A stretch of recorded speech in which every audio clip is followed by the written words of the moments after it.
بسم اللہ الرحمن الرحیم۔ رات کو سونے سے پہلے یہ کام کر کے سوئیں۔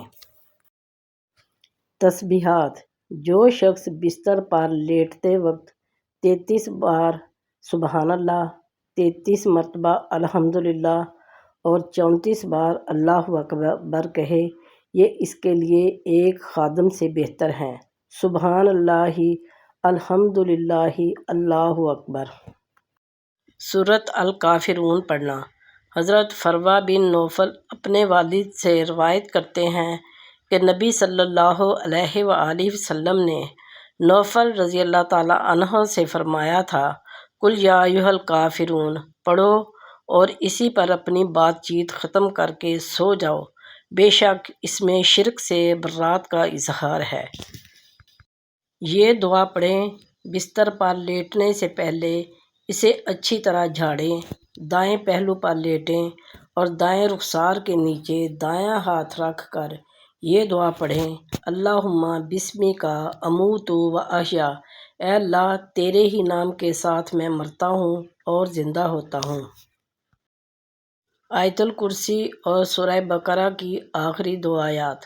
رسول اللہ صلی اللہ علیہ وآلہ وسلم نے فرمایا، جس نے سورہ بقرہ کی دو آخری آیاتیں رات میں پڑھیں وہ اسے ہر آفت سے بچانے کے لیے کافی ہو جائیں گی۔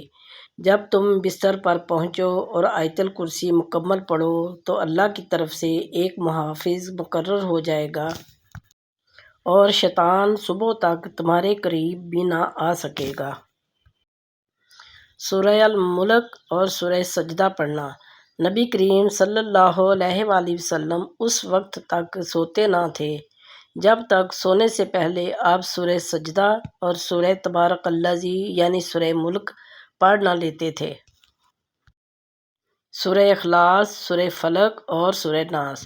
نبی کریم صلی اللہ علیہ وآلہ وسلم ہر رات جب بستر پر آرام فرماتے تو اپنی دونوں ہتھیلیوں کو ملا کر قل ھو اللہ احد، قل اعوذ برب الفلق اور قل اعوذ برب الناس تینوں سورتیں مکمل پڑھ کر ان پر پھونکتے اور پھر دونوں ہتھیلیوں کو جہاں تک ممکن ہوتا اپنے جسم پر پھیرتے تھے، پھر سر اور چہرہ پر ہاتھ پھیرتے اور سامنے کے بدن پر۔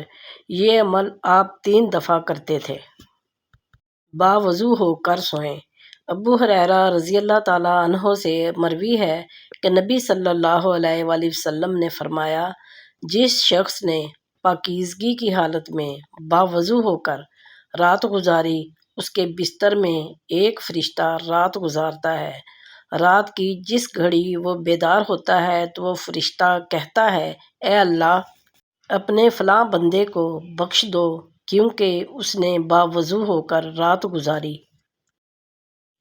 اے میرے پالنے والے، تیرے نام سے میں نے اپنا پہلو رکھا اور تیرے ہی نام سے اٹھاؤں گا۔ اگر تو نے میری جان کو روک لیا تو اس پر رحم کرنا اور اگر چھوڑ دیا، زندگی باقی رکھی تو اس کی طرح حفاظت کرنا جس طرح تو صالحین کی حفاظت کرتا ہے۔ اللہ تعالیٰ میرے اور آپ کے والدین کو ان 70,000 لوگوں میں شامل کرے جو بغیر حساب کتاب کے جنت میں داخل ہوں، آمین یا رب العالمین ثم آمین۔ پیارے بہن بھائیو، اگر ویڈیو پسند آئی ہو تو ویڈیو کو لائک کیجئے، دوستوں کے ساتھ شیئر کیجئے اور چینل کو سبسکرائب کیجئے۔